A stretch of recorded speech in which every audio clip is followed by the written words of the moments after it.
तेलंगाना के कई हिस्सों में मानसून से तबाही जारी है। दरियाए गोदावरी की सतह में काफी इजाफा हो गया है और बेशतर मौज़ूआत महसूर हो गए हैं। उनका राब्ता सड़क से टूट गया है। गुज़िश्ता एक हफ्ते से रियासत के बेशतर अजला में बारिश के बाद जुमेरात को बारिश की शिद्दत में कमी हुई। ताहम गोदावरी, कृष्णा दरियाओं और उनके झैली नदियों में बालाई हिस्सों से पानी का शदीद बहाव जारी है। आपाशी प्रोजेक्ट्स के साथ साथ छोटी दरिया, नहरें, तालाब, झील और केनाल में पानी का शदीद बहाव देखा गया, जिसके नतीजे में शुमाली तेलंगाना के अजला के बेशतर मौज़ूआत और टाउन पानी में महसूर हो गए और रोड ट्रांसपोर्ट में रुकावट पैदा हुई। आम जिंदगी मफलूज हो गई है।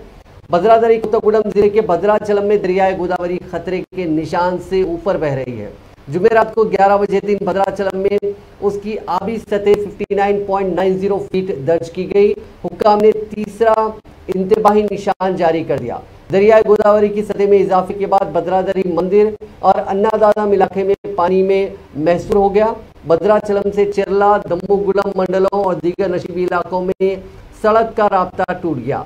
ओहदेदारों ने 56 मौज़ूआत की निशानदेही की जो पानी में महसूर हो गए हैं। ओहदेदारों ने 6700 अफराद को राहत कैंप मुंतकिल किया। पेद्दापल्ली जिले का मंथनी टाउन भी सैलाब से शदीद तौर पर मुतासिर हुआ। बेशतर कॉलोनियां पानी में महसूर हो गईं। जिले इंतजामिया ने राहत और बचाव ऑपरेशन अंजाम दिए। पानी में महसूर कॉलोनियों के अफराद को 12 राहत कैंपों को मुंतकिल किया गया।